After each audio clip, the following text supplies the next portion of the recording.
औज़ुबिल्लाहिमिनश्शैतानिर्रजीम बिस्मिल्लाहिर्रहमानिर्रहीम।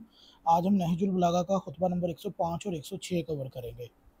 मेरे पास जो एडिशन है नहजुल बलागा का उसका सफ़ा नंबर 304 है और सफ़ा और खुतबा नंबर 105। मैं तुम्हें भागते और सफ़ों से मुंतशिर होते हुए देखा, जबकि तुम्हें चंद खड़े किस्म के उबाश और शाम के बद्दुओं ने अपने घेरे में लिया था।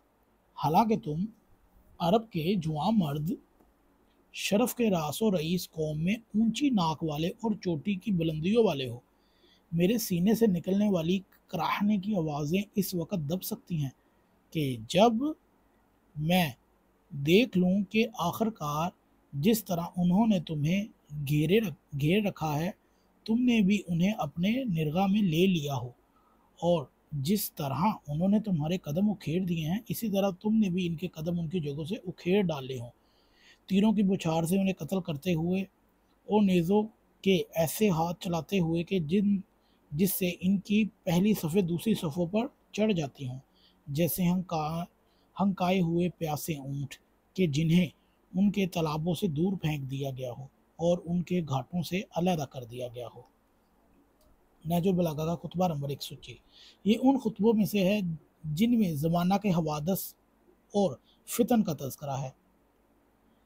तमाम हमदो अल्लाह के लिए है जो अपनी मखलूक की वजह से मखलूक के सामने आया है और अपनी हुज्जत और बुरहान के ज़रिए से दिलों में नुमाया है। उसने बग़ैर सोच विचार में पड़े मखलूक को पैदा किया, इसीलिए कि गौर व फिक्र उसके मुनासिब हुआ करती है। जो दिल और दिमाग जैसे अज़ा रखता हो, वो दिल और दिमाग की एहतियाज से बड़ी है। इसका इल्म गैब के पर्दों में सरायत किए हुए हैं और अकीदों की गहराइयों की तह तक उतरा हुआ है। इस खुतबा का एक जुज़ नबी करीम सल्लल्लाहु अलैहि वसल्लम से मुतल्लिक है। उन्हें अंबिया के शजरा रोशनी के मरकज़ आले इब्राहिम और बुलंदी की जिब्बे कुरैश की बुत्ताह की नाफ मक्का और अंधेरे के चिरागों और हिकमत के सरचश्मों से मुंतखब किया गया। इस खुतबा का यह हिस्सा भी रसूल खुदा से मुतल्लिक है। वो एक तबीब थे जो अपनी हिकमत और तिब के लिए हुए चक्कर लगा रहा हो, उसने अपने मरहम ठीक ठाक कर लिए हों और दागने के आलात तपा लिए हों, और अंधे दिल और बहरे कानों और गूंगी ज़ुबानों के इलाज मुआवजे में जहाँ ज़रूरत होती, इन चेहरों को इस्तेमाल में लाता और दवा लिए गफलत ज़दा और हैरानों परेशान के मारे हुओं की खोज में लगा रहता। मगर लोगों ने ना तो हिकमत की तनवीरों से दियाओ तोड़ को हासिल किया और ना ही अलूम दरख्शां के चकमकाक को रगड़ कर नूरानी शोलों में पैदा किए हुए इस मामले में चढ़ने वाले हैवानों और सख्त पत्थरों की मानिद है।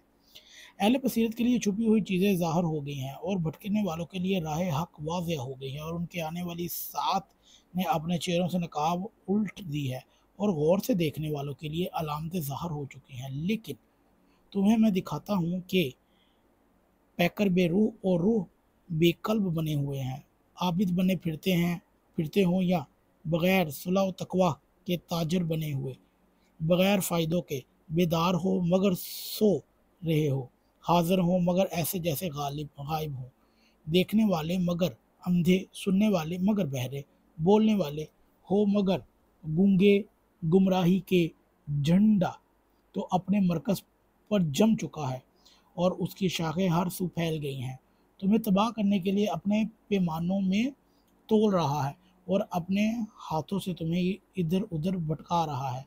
इसके पेशो मिल्लत इस्लाम से खारिज है और गुमराही पर डटा खड़ा है। उस दिन तुम में से कोई नहीं बचेगा मगर कुछ गिरे पड़े लोग, जैसे कि देग की खुरचन या थैले की झाड़ने से गिरे हुए रेजे। वो गुमराही तुम्हें इस तरह मसल डालेगी जिस तरह चमड़े को मसला जाता है, और इस तरह रोंदेगी जैसे कटी हुई ज़रात को रोंदा जाता है। और मुसीबत इब्तला के लिए तुम में से मोमिन कामिल को इस तरह चुन ले गई जिस तरह परिंदा बारीक दानों में से मोटे दानों को चुन लेता है। ये गलत रोशें तुम्हें कहाँ ले जा रविशें कहाँ ले जा रही हैं, और ये अंधेरियाँ तुम्हें किन परेशानियों में डाल रही हैं, और ये झूठी उम्मीदें तुम्हें काहे का फरेब दे रही हैं। कहाँ से लाए جاتے ہو اور کدھر پلٹائے ہوئے جاتے ہو۔ ہر میعاد کا ایک نوشہ ہوتا ہے اور ہر غائب کو پلٹ کر آنا ہے۔ اپنے عالم ربانی سے سنو، اپنے دلوں کو حاضر کرو، مگر اگر تمہیں پکارے تو جاگ اٹھو۔ قوم کے نمائندہ کو تو اپنی قوم سے سچ ہی بولنا چاہیے اور اپنی پریشانی خاطری میں یکسوئی پیدا کرنا اور اپنے ذہن کو حاضر رکھنا چاہیے۔ چنانچہ اس نے حقیقت کو اس طرح واشگاف کر دیا جس طرح دھاگے پر روئے ہوئے جانے والے مہرہ کو چیر دیا جاتا ہے، اور اس طرح اسے طے سے چیر ڈالا ہے جیسے درخت سے گوند، اور باوجود اس کے کہ باطل پھر اپنے مرکز پر آ گیا اور جہالت اپنی سواریوں پر چڑھ بیٹھی۔ اس کی طغیانیاں بڑھ گئیں اور اس کے حق کی آواز دب گئی، اور زمانے نے پھاڑ کھانے والے درندے کی طرح حملہ کر دیا، اور باطل کا اونٹ چپ رہنے کے بعد بھی بلبلانے لگا۔ لوگوں نے فسق و فجور پر آپس میں بھائی چارہ کر لیا اور دین کے سلسلے میں ان میں پھوٹ پڑی ہوئی ہے۔ جھوٹ پر تو ایک دوسرے سے یارانہ گانٹھ رکھا ہے اور سچ کے معاملے میں باہم کدھر رکھتے ہیں۔ ایسے موقع پر بیٹا آنکھوں کی ٹھنڈک ہونے کے بجائے غیظ و غضب کا سبب ہوگا، اور بارشیں گرمی اور تپش کا کمینے پھیل جائیں گی اور شریف گھٹتے جائیں گے۔ اس زمانے کے لوگ بھیڑیے ہوں گے اور حکمران درندے، درمیان طبقہ کے لوگ کھا پی کر مست رہنے والے، اور فقیر و نادار بالکل مردہ۔ سچائی دب جائے گی، جھوٹ ابھر آئے گا، محبت کی لفظیں صرف زبانوں پر آئیں گی، اور لوگ دلوں میں ایک دوسرے سے کشیدہ رہیں گے۔ نسب کا معیار زنا ہوگا، عفت و پاک دامنی نرالی چیز سمجھی جائے گی، اور اسلام کا لبادہ پوستین کی طرح الٹا اوڑھا جائے گا۔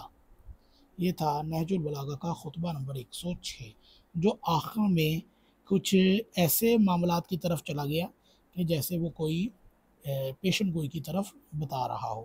اگر آپ کو یہ ویڈیو اچھی لگے تو اسے ضرور شیئر کیجیے گا۔